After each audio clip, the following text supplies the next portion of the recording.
ہم وہی کہیں گے جو ہمارا دین ہم کو بتاتا ہے. عمل کرو تو تمہارا بھلا ہے. محمد رسول اللہ والذین معه اشداء علی الکفار رحماء بینہم. صدق اللہ مولانا العظیم وبلغنا رسوله النبی الامین الکریم ونحن على ذلك لمن الشاہدین والشاکرین والحمد للہ رب العالمین. انتہائی عقیدت و محبت کے ساتھ بارگاہ رسالت میں درود و سلام کا نذرانہ محبت پیش کر لیجئے.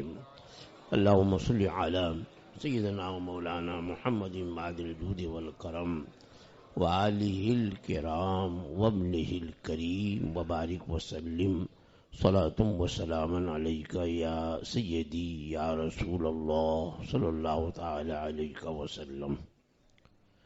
وقت زیادہ ہو چکا ہے، میں کسی لمبی چوڑی تقریر کے لیے نہیں، آپ حضرات کا شکریہ ادا کرنے کے لیے حاضر ہوا ہوں. خصوصاً ہمارے جو علماء کرام حضرت علامہ مفتی اشرف رضا صاحب، حضرت علامہ سید عبدالجلیل صاحب قبلہ، اور بھیونڈی سے تشریف لائے مفتی محبوب رضا صاحب، کرلا سے تشریف لائے حضرت علامہ مفتی ساجد علی صاحب اور حضرت علامہ مفتی نعیم الحق صاحب، حضرت علامہ مولانا نور محمد صاحب، اور بھی دیگر ہمارے علماء کرام ہیں. یہ لوگ مصروف ترین ہیں، لیکن اس فقیر کی درخواست پہ یہ تشریف فرما ہوئے مجھے بڑی خوشی ہے. اور خاص طور پر حضرت حافظ و قاری سید عبدالوسیع صاحب اور مولانا رفیق رضوی صاحب، یہ دو حضرات جو بہت مصروف بھی رہتے ہیں اور کچھ علیل بھی رہتے ہیں، لیکن خصوصیت سے تشریف لائے. ہمارے مشہور نعت خواں شاداب رضا، جن کے بارے میں حضرت قائد اہل سنت فرمایا کرتے ہیں کہ یہ انڈین اویس قادری ہیں.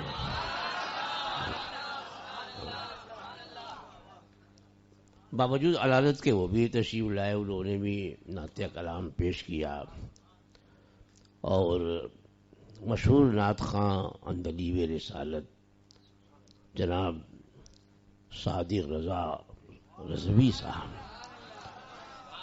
جن کو ہمارے ناظم اجلاس نے 4 یار کہا، اللہ ان کی زبان مبارک کرے. اور واقعی پہلے جیسے یہ 4 یار تھے، میں نے وہ وقت بھی دیکھا ہے کہ یہ چاروں ایک ساتھ کھڑے ہو کر کے نعت شریف کا نغمہ پیش کرتے تھے.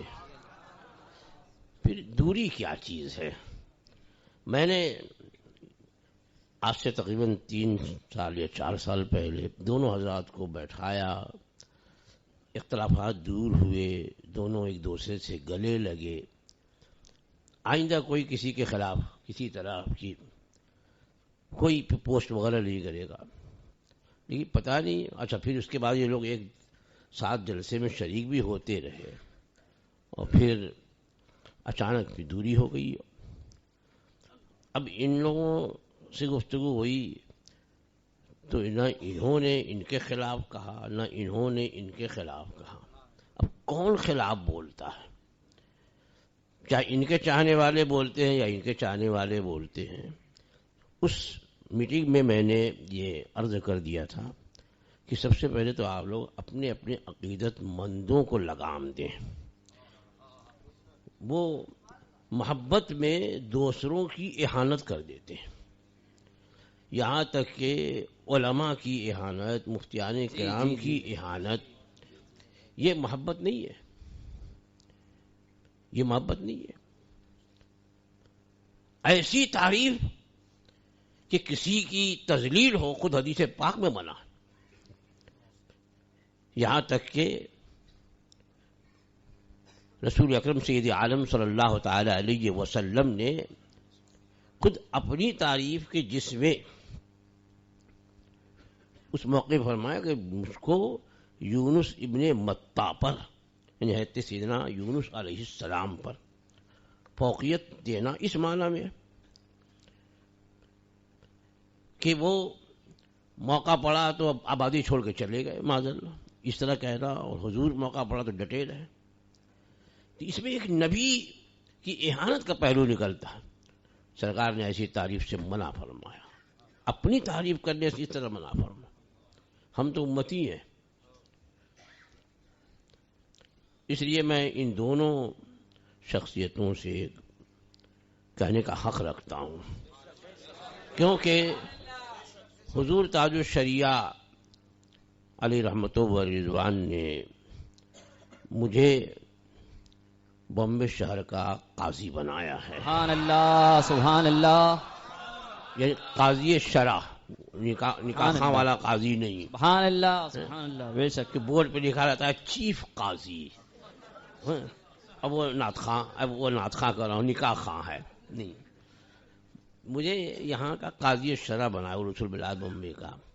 اس اعتبار سے مجھے یہ حق ہے کہ میں ان دونوں کو حکم دے سکوں، سبحان اللہ، سبحان اللہ، اپنی خدمت کے لیے نہیں کہ آپ لوگ جو سبحان ہے اللہ، جتنا نذرانہ وصول کرتے اس میں سے آدھا میرے وہاں بھیج دیجیے، یہ نہیں درخواست کرنا، گھبرائے نہیں یہ لوگ۔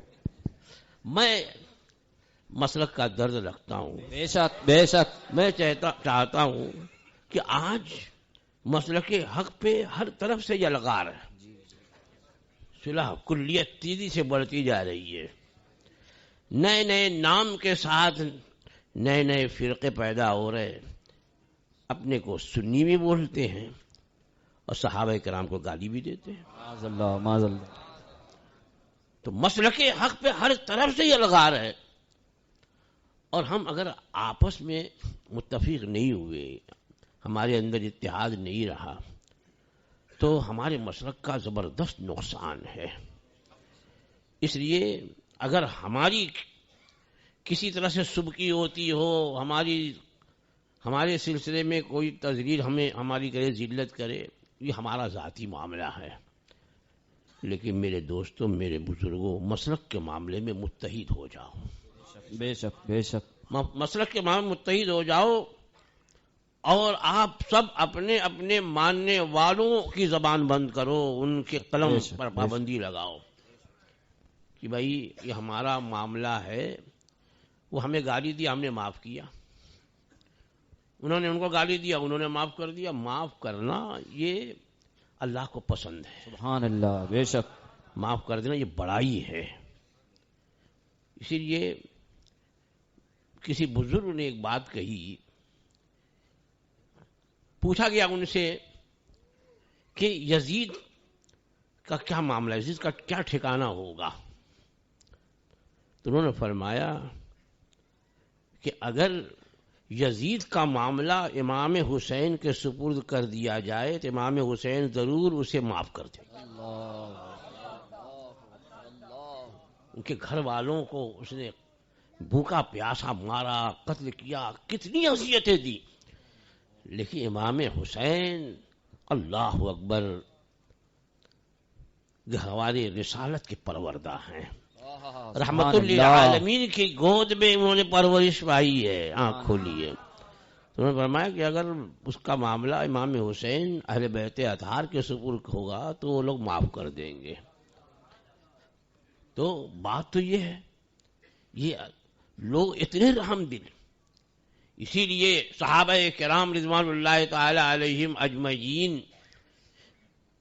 کی قرآن مجید میں جو صفت بیان کی گئی ہے، تو پہلی صفت صحابیت کے بعد اشداء علی الکفار، کافروں پر بہت سخت، رحماء بینہم، آپس میں بڑے رحم دل ہیں. تو آج اس کے برعکس ہو رہا ہے، سب کو چھوڑ دیا ہے. اب ان کی مخالفت کر رہے ہیں، نہ ان کا رد کر رہے ہیں، نہ ان کا رد کر رہے ہیں، اپنے ہی اپنا رد کیے جا رہے ہیں. سب چھوڑ دیا. اب وہ ہنس رہے ہیں، مزہ لے رہے ہیں، ان کی پوسٹ کو جو ہے دلیل بناتے ہیں. یہ دیکھو، یہ ہم کو اگر یہ کافر کرے تو کیا ہے، تو اپنے آپس میں ایک دوسرے کو کافر کرتے ہیں. تو کہ بعض گمان حرام ہے، گناہ ہے. جو بعد میں گمان کرتا ہے نا، اب بھائی اب ہمارے دل میں کچھ نہیں ہے، ہم نے ایک جملہ کہا، پکڑنے والے نے پکڑ لیا، دیکھو فلاں کے بارے میں کہا ہوگا اس نے، ارے تو نے اس کا دل دیکھا ہے کہ کس کے بارے میں کہا؟ تمہیں علم غیب ہو گیا؟ اگر کوئی جملہ کہا اس نے تو یہ کیسے آپ نے یقین کر لیا؟ یقین تو چھوڑو، کیسے آپ کو شبہ ہو گیا کہ فلاں شخصیت کی اس نے توہین کی ہے اور نعرہ بھی لانے لگے فلاں کا گستاخ ہے؟ یہ بدگمانی چھوڑ دو. جب تک کہ یہ ختم نہیں ہوگی درمیان سے آدمی اسی طرح الزامات لگاتا رہے گا. قرآن مجید پر عمل کرو. قرآن مجید میں اس کے بعد فرمائے وَلَا يَغْتَبْ بَعْضُكُمْ بَعْضًا، تم میں سے ایک دوسرے کی غیبت نہ کرے، غائبانے میں اس کے ایسے اوصاف ذکر نہ کرے کہ سامنے کہو تو برا لگے. غیبت کا یہ مطلب نہیں ہے کہ اس پر اتہام لگائے، الزام لگائے، تہمت لگائے، نہیں، وہ تو حرام ہے ہی. غیبت کا معنی ہوتا ہے کسی کے غائبانے میں موجود نہیں ہے، ایسی بات کرو کہ اس کے سامنے کہو تو برا لگے. اب کوئی اگر ایسے چلتا ہے، بھائی وہ قدرتی طور پر ہوگا، لیکن آپ اس کے غائبانے میں کہہ وہ ٹڑوا ایسے ایسے، اب یہ دیکھیں سامنے بولو گے تو مارے گا بھی وہ. یہ غیبت ہے. اور غیبت کے بارے میں اللہ جل وعلا اپنے کلام مجید میں کیا فرماتا؟ اَيُحِبُّ أَحَدُكُمْ أَن يَأْكُلَ لَحْمَ أَخِيهِ مَيْتًا، کیا تم میں کا کوئی پسند کرے گا کہ اپنے مرے ہوئے بھائی کا گوشت کھائے؟ یہ غیبت کرنا، اپنے ہی بھائی کا، مرے ہوئے بھائی کا گوشت چبانا. زندگی میں تو شاید دانت کاٹ لے بھائی کو، لیکن جب انتقال ہو کر کچھ لاش پڑی ہو تو اب اس میں زور سے نہلا سے بھی تکلیف ہوگی، جنازہ بھی تیز نہیں چلتے کی تکلیف ہوگی. انتقال کرنے کے بعد بھائی کی محبت بڑھ جاتی ہے. قرآن نے کیا فرمایا کہ غیبت کرنا اپنے مرے ہوئے بھائی کا گوشت کھانا. اب غیبت کر رہے ہیں، بدگمانی کر رہے ہیں. بدگمانی، کسی مومن کے بارے میں بدگمان ہونا حرام ہے. بلکہ اگر حقیقت بھی معلوم ہو جائے تو آپ نظر انداز کر دو، اس میں آپ کو ثواب ملے گا، آپ کے درجات بلند ہوں گے. تو اگر کسی طرح کی کوئی بات ہمارے مولانا رفیق صاحب کی طرف سے ان کے کانوں تک پہنچی تو میں نے اسی میٹنگ میں کہا تھا، دیکھیے اگر کوئی بات آئے تو آپ لوگ ایک دوسرے سے رابطہ کر کے اس کی صفائی کر لیں، یہ اچھا ہوتا ہے. فوراً یقین کر لینا، ارے وہ میرا چاہنے اس کا فون آیا تو نہیں. ان کی طرف سے اگر کوئی بات آپ تک پہنچی یا ہمارے سید صاحب سید عبدالوسیع صاحب کی طرف سے مولانا رفیق صاحب کوئی بات پہنچی، اس پر فوراً یقین نہ کریں. بھائی آپ دونوں ایک پیر سے مرید ہیں تو کیوں نہیں آپ لوگ رابطہ کر کے اپنی صفائی کر لیتے؟ آپ کے بارے میں یہ سننے میں آیا، بڑا اچھا ہوتا ہے یہ. اور یہی بات میں نے اس وقت کہی تھی، لیکن پتہ نہیں کیسے کہاں سے کیا ہو گیا. اور شیطان جو ہے نا وہ کبھی اچھائی کی طرف لوگوں کو نہیں لے جاتا. وہ کائے کو راضی ہوگا کہ لوگ مل جائیں. تو خاص طور پر آج جو میں نے ان دونوں شخصیتوں کو بلایا، اپنا درد جگر بیان کرنے کے لیے بلایا. میں پھر انہیں حکم نہیں دوں گا. میں نے ایک مرتبہ کہا، میٹنگ کی، درخواست کی، مل گئے. اگر کچھ بات ہوئی تھی تو دونوں پھر میرے پاس آ جاتے. بھائی میں تو دارالفتہ میں بیٹھا ہی ہوں، اسی لیے پھر آ جاتے، کوئی صورت نکل جاتی، غلط فہمیاں دور ہو جاتی، بدگمانی دور ہو جاتی. لیکن اس کو پکاتے رہے یہاں تک کہ وہ پورا پھوڑا بن گیا. تو میں ان دونوں شخصیتوں سے گزارش کروں گا آپ لوگ ایک دوسرے کو درگزر کر دو، سبحان اللہ، سبحان اللہ، معاف کر دو دونوں کو۔ سبحان اللہ، آپ بھی سید صاحب اپنے سید ہونے کا مظاہرہ کرتے ہوئے، سبحان اللہ، سبحان اللہ، یہ سادات کرام کی شان رہی ہے سبحان اللہ، کہ سبحان اللہ، انہوں نے اپنے خون کے پیاسوں کو معاف کر دیا ہے۔ سبحان اللہ، سبحان یہاں تو اللہ، کچھ نہیں ہے، ایک تیر بھی نہیں چلا ہے۔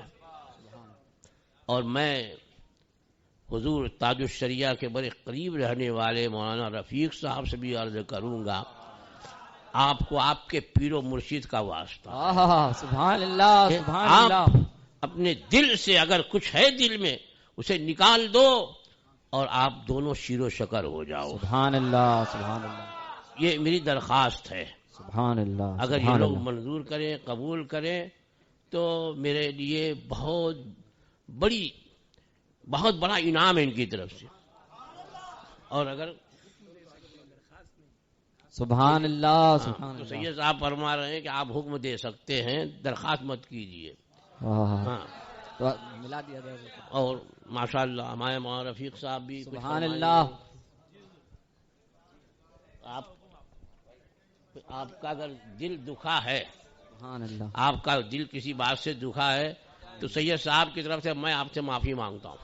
اللہ اکبر، اللہ اکبر، اب میں چاہتا ہوں کہ دونوں شخصیتیں کوئی نعت کا ایک شعر ایک ساتھ پڑھیں۔ سبحان اللہ، نعرہ تکبیر، نعرہ تکبیر، نعرہ رسالت، نعرہ رسالت، حضور محمود العلماء